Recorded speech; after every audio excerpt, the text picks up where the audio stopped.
Hi guys, and welcome to my first ever Spin With Me episode on this channel.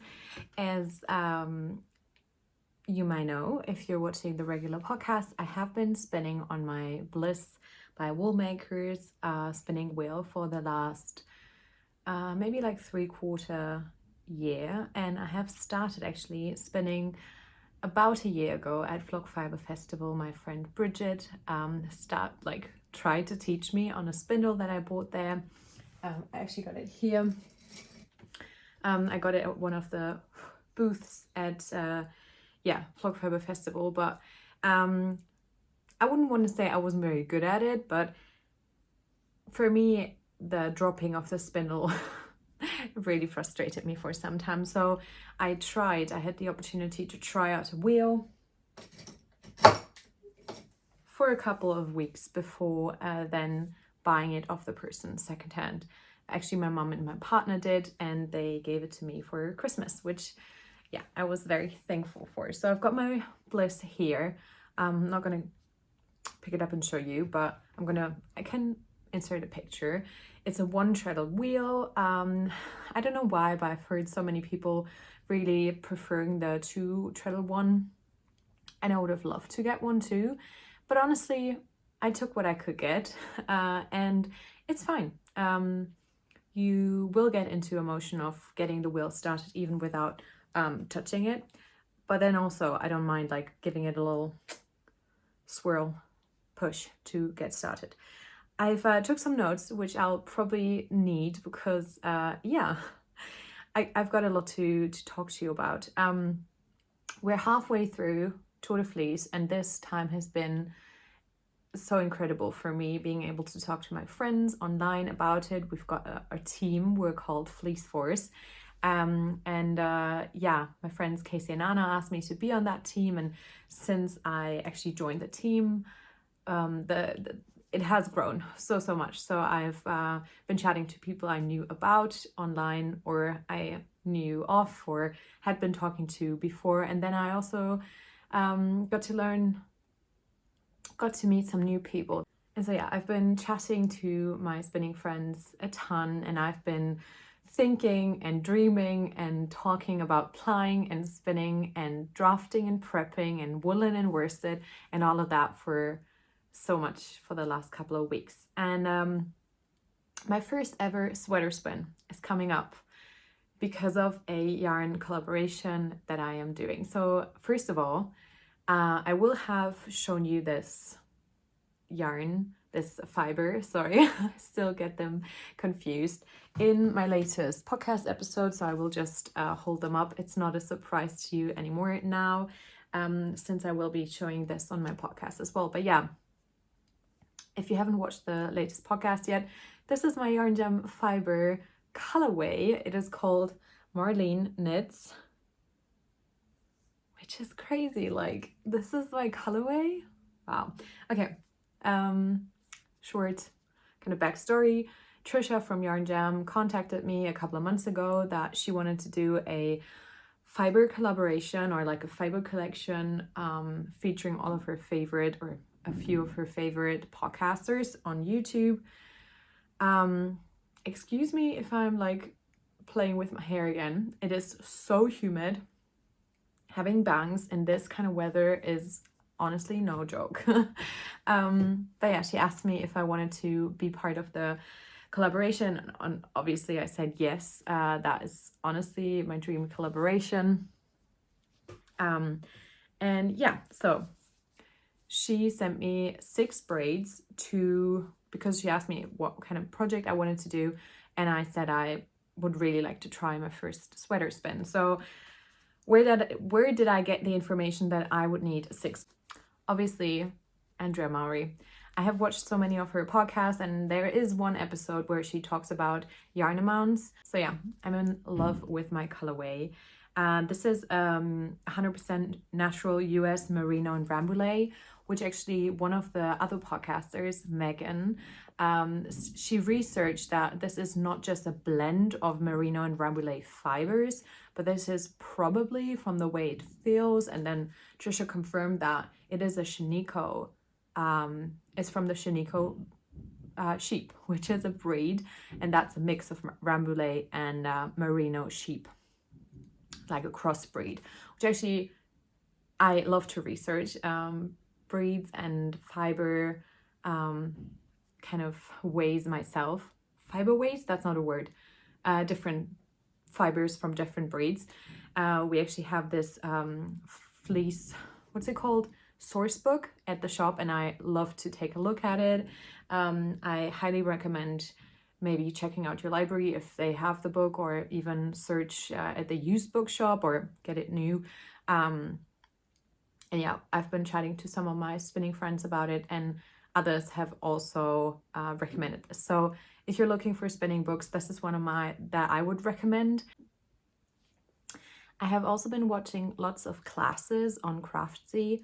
My friends Anna and Casey have a link for Craftsy to get like a very inexpensive year-long membership, premium membership, and I subscribe to that. I did put a little note in my calendar to remember to cancel it before the next year, because otherwise a year-long membership would be 100 and something euros, which with the content that's on there, it's not too bad, but obviously I only got on because it was so inexpensive. I think they could have done something in between $1 and like $100. Like I would have been happy to pay like 40, 50, 60 bucks for like a year-long membership, but let's not get into any of that. I just wanted to say I'm going to link my friends' links in the description box if you want to join them as well. Craftsy has been really great. I've been watching Gillian Marino's, I think it's Ply to Knit class, and then I also am planning on watching, there was another one, I forget what it's called, but yeah, we've also been chatting about that quite a bit in the Fleece Force group, and it's just such a wonderful environment being like around people, even if it's digitally, like virtually, being around people that also kind of crave to learn more about a topic that we all love. So that's amazing. And then also I watched lots of YouTube videos about this topic. Like I was just searching things like sweater spin and just all of the above. And I found some amazing videos again from, I think she's also called Gillian Eve. So Evie from Gillian Eve. She has fantastic videos. I've already been watching quite a few of them, especially the drop spindle ones last year when I first started with my spinning journey. But now I've been also watching loads of videos about plying and mistakes that you can make, and I wanted to learn more about chain plying, and so I found a video on that she did, and yeah, I highly recommend all of her videos, and I have linked my favorite videos of hers also in my spinning playlist. I've got a spinning, sewing and knitting playlist in my kind of YouTube profile that I save all my favorite content, more so tutorial wise, not like podcast episodes, but anything that I have found extremely helpful for the craft that it's under, I have saved there. So if you're ever looking to learn more about any of these crafts, you could check out these playlists. I found them to be really helpful for me if I'm looking to find a tutorial again after having watched it before. And so I was looking for tutorials on how to plan out a sweater spin. And to be honest, there were a few. And I watched all the ones that kind of spoke to me with a like thumbnail and getting onto them. I mean, you have to click with the person doing the YouTube videos, but well, I feel like if you're watching this and you feel like you can listen to me for any like a longer amount of time, I think that's important, like to click with the person that's doing the YouTube video. So I watched a few of them, but it's honestly not been a topic that I've found a lot of content on. So I thought maybe I can be that person for you. So if you're also planning a sweater spin, I'm just going to talk you through my process, and maybe that's going to help. I mean, I'm not sure, but that's how I'm planning to do this. So I thought this will probably take a few months to spin it and then knit the garment I have picked out or I am planning to do. I'm not going to hold myself like hostage to the idea of this sweater. though I really love it. I've shared with my, like I said again, with my spinning team, with my Tour de Fleece team, and lots of my teammates were like, yep, want to make that as well. They were onto the idea instantly. I think lots of people have loved the look of the pattern when it just was announced. It's not released yet. It's a Knitting for Olive pattern, but yeah, it's not been released yet, but they announced that it's coming, and lots of people love the design, I think. And I don't know why, but for me it instantly stood out as the one pattern I wanted to knit with my knit, like hand spun. And so I am going to attempt to do that. That pattern has a DK gauge, which they didn't specifically kind of state, but they said that it's knit up in a merino and a soft silk mohair by Knitting for Olive, and that usually gets to a DK gauge, so around 21 to 24 stitches. And so because this is probably going to take like I said, a couple of months, I am thinking of doing like a 3-part series of these videos. I have no idea really what I'm doing. This idea came to me in my sleep, I wanted to say. I woke up and then I did like a voice note for myself, and then I tried to rescribe, like try to decipher what I had like spoken onto my notes app at 6 o'clock this morning. But I think it's a great idea.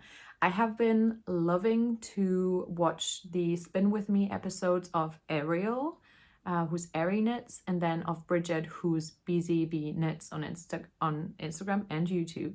And I'm going to link the two most recent of their episodes in the description box as well, because I find that to be a like a genre where there's not a lot of, I don't want to say well made, but lots of the spinning content on YouTube as well is quite old. Like some of the videos are like 5 to 10 years old, and you can tell by the video like quality as well. But in any case, and they are well made, that's what I wanted to say. And obviously I like both of them as people, so I wanted to and I like the videos. That's why I wanted to recommend them to you as well. If you haven't seen them already, and maybe you came to this video through their videos, because YouTube, I don't know how the algorithm works, but you know where I'm trying to get at is maybe I didn't find the videos that are out there. So if you've got any like spinning video, kind of spin with me vloggy kind of recommendations, please let me know. Like I'm always open to that. Just because I didn't feel like I found something that I would enjoy watching doesn't mean it's not out there. I'm not trying to just say that. So yeah, this is going to be part 1, which is going to be about planning my spin. There are so many questions that popped up in my head immediately, and I felt like I had lost all ability to spin all of a sudden. Obviously, I'm a bit scared to mess up this fiber because it's so special, but then again, it's gonna be my first sweater spin, and it's probably not gonna be perfect, and that's okay. Still, I thought with all the things that I'm learning now, I can try to make it the best experience that I can. So there are a few questions that I'm going to state, and I'm just going to leave them here. I'm not going to possibly or probably find an answer to them in this video, but hopefully for the next one. So I was thinking on, how do I manage this spin? How do I pre-draft it? How do I split it?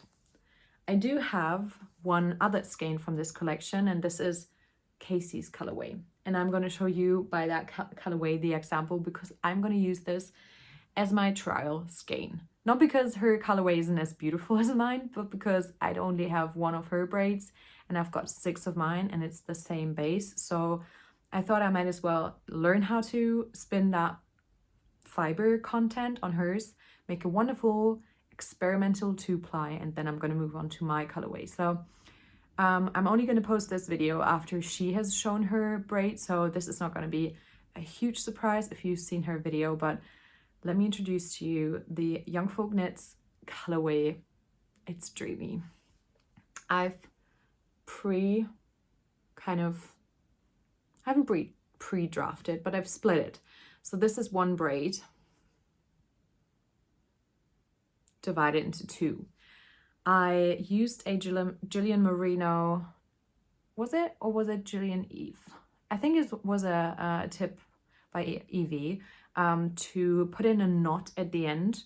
So I know, and the knot is inside this ball, and the beginnings are kind of tucked in.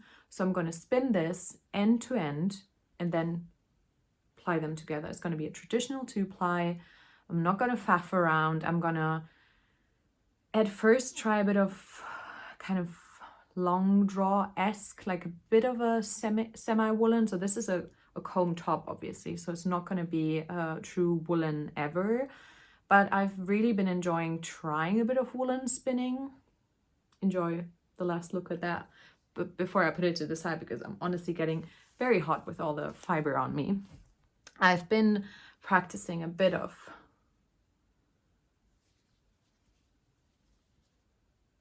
kind of woolen spinning. I mean, they're petite. This was a bat, or this was leftover of a bat because I messed up all the rest. It is ropey AF.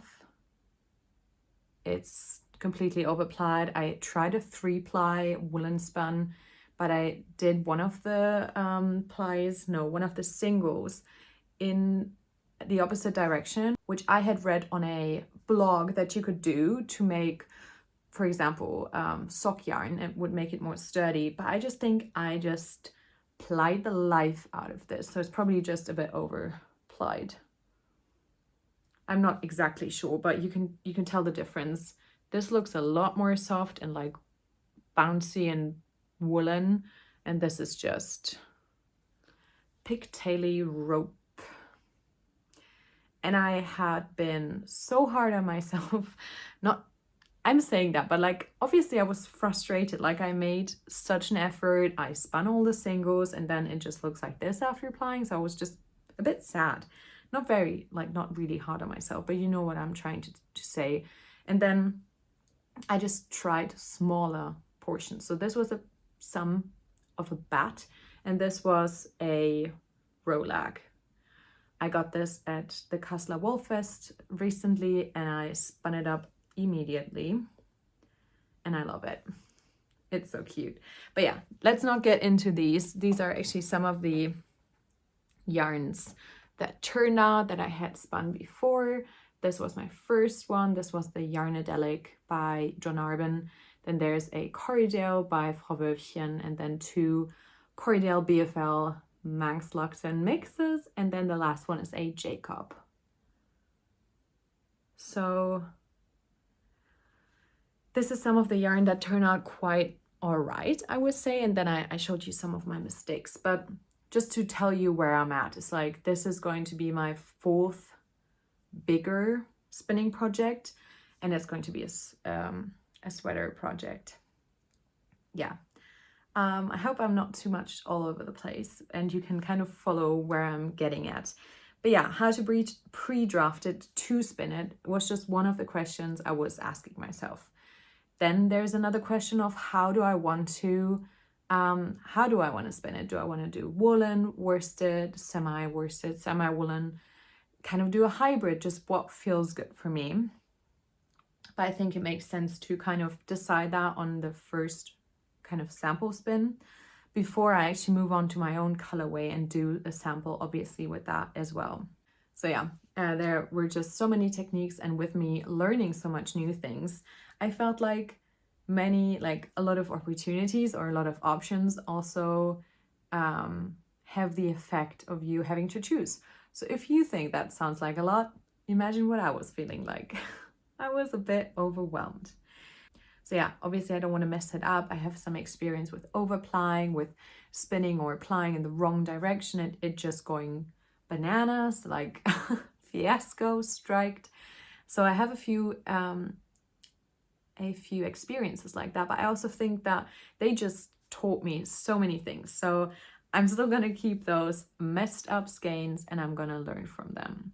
And honestly, the videos I've been watching about grist and reps per inches and like all these things, how to ply, how to be calm. I also have been watching the tour a lot while spinning, and I think just especially on a sprint, I probably shouldn't be treadling because I want to match their speed. Which maybe this is also connected to me over applying, and yeah, I think you're getting what I'm trying to get at. So a lot of people say that they can't listen to music. I've heard that in a few of the videos, and then some of my friends in the group also said that, like, can't listen to music. It's just getting me out of my own rhythm, and I totally get that. And I wanted to match the cyclists, the world champions speed on my little mini wheel, which obviously wasn't a good idea. So yeah, it has been a bit rocky recently, the learning curve. So you can see I've made some pretty decent skeins before. Like, those aren't too bad, and these are some of my first on the wheel. And then I made some even finer ones. And then in between, I actually wanted to show you my, where is it? Oh. So my most recent project that I spun for to knit with is the Traveler. And this is kind of the piece where you'll be able to see my learning curve. So this was a more of a worsted weight yarn that I spun up, and then gradually it turns into more of a sport weight. So yeah, this also taught me to first spin all the yarn and then start knitting with it, though I'm probably not going to make that mistake again. I didn't spin the Manx thin enough, and it fluffed up during washing so much. I mean, I don't mind. It's still going to be beautiful. I am almost finished with the big first rectangle, and I can't wait to get that done and then add the other triangle. But yeah, wanted to mention this as well with the learning curve of all of a sudden spinning a lot thinner in one project. You can almost look through it. It's gonna look crazy when I finish it, but I don't mind.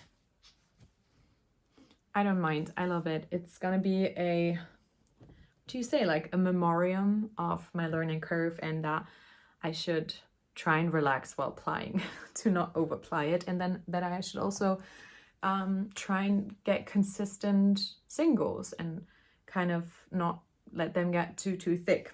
So yeah, I already mentioned a few decisions that I will still have to kind of make. That one of the first one being, do I kind of try woolen or worsted? And then the next one being, do I try to aim for a 2-ply or 3-ply?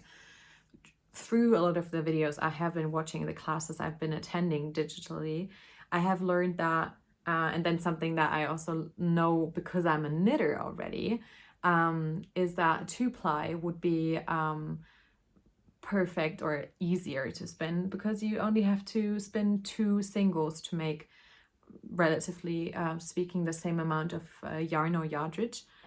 But then again, a 3-ply could give me less chances of pilling, which is something I would be interested in with a garment that I would really like to obviously stay strong for a long time.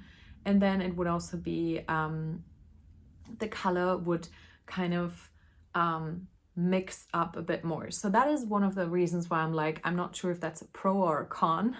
I really don't know how I want the yarn to turn out, so that's why I'm going to sample. I'll probably decide which ply to go with, depending on how comfortable it's going to be to spin the singles that I need for the then plied yarn to achieve a 21 to 24 stitch gauge. I hope that makes sense. My heart is relatively set on that knitting for olive sweater, but then also if I achieve a sport weight yarn, 2-ply for example, and I love how it knits up, I'm either going to calculate like what size I need to make with the different stitch gauge, or I'm just going to look for another pattern. I'd rather have fun and a good time spinning the project, and then just work with the yarn that I'm getting in comparison to eagerly trying to achieve that one specific yarn and then kind of losing sleep over it and like not having a lot of fun with it. But yeah, there are a few things that I really want to make sure this time around I'm being a bit more consistent with. I want to spin my singles all in the right direction, which is going to be Z ply. And then I want to, Z direction, which is, let me have a look again. Z is clockwise, and then I'm going to ply counterclockwise, which is going to give me an S twisted yarn. I am also going to try and see, which is something I learned from the classes again, that I am not going to make an over or underplied yarn. Obviously, I want a balanced yarn, which I can always test out by doing a, I forgot what it's called, but like a ply test, which Jillian Marino talked about quite a bit. So that was really helpful. And then I want to really focus on my treadle count. It's going to be maybe a bit difficult in the beginning, but I think it's going to help me quite a bit throughout the whole thing. And then one thing I have also learned from my friend Maya, who is a much more experienced spinner and has, I think she's just working on her second or even third sweater spin.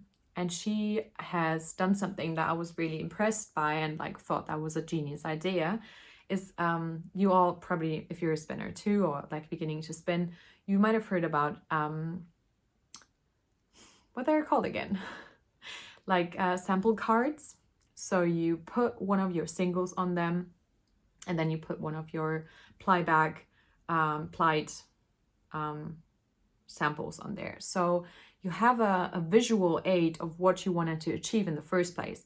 And she actually put that thing where video calling with our Fleece Force gang and she had it on her lap while she was long drawing.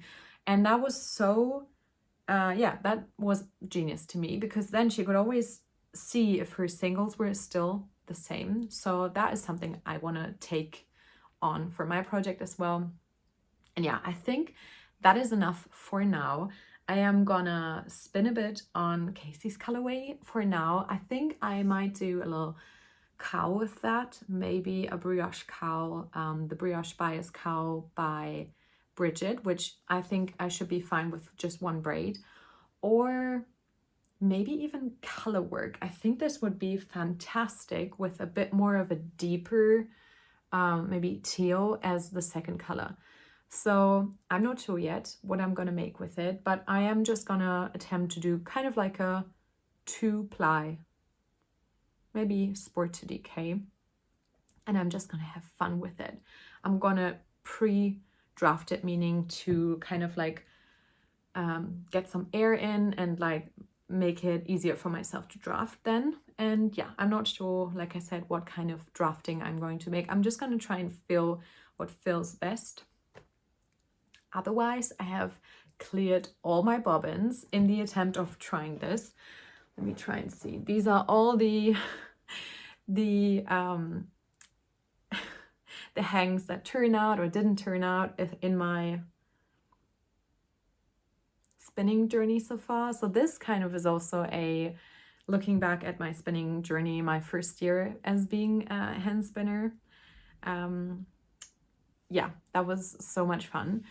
If you've got any ideas on what I could also talk about in this series, or any questions that you might want to learn about, feel free to ask them in the comment section down below. I'm very open to any feedback that you might have. The Yarn Jam podcaster collection is launching on the 6th of September, noon Eastern time. I am going to have a discount code for 15% off any of the colorways. And then, yeah, I think that's it so far. I'm going to get spinning. I'm going to watch the, 13th stage of the tour, 14th, something around that. And then, yeah, I hope to be filming a podcast episode soon which will be out before this video though. So I hope this isn't too confusing, but you'll have seen my baby. It feels like this is my baby, honestly. Thank you so much, Trisha. I am so happy with the colorway. This is so Marlene Knits. Tell me if you thought that this were going to be the colors included. Some teal and some like cinnamony, muddy brown. All right. Well, it was so fun chatting with y'all about spinning. Very grateful for my spinning group and my friends that, answer so many of my questions and ask so many questions themselves. So I get to maybe sometimes say something clever and that we just get to be, spinning together. So thanks so much for watching. I'm going to include some vlog material in the end here, and then I'll catch back up with you for the next installment of this series. And I hope you like it. And if you did, please give it a thumbs up so other possibly spinning interested people will find this video. And I'm gonna talk to you soon. Bye.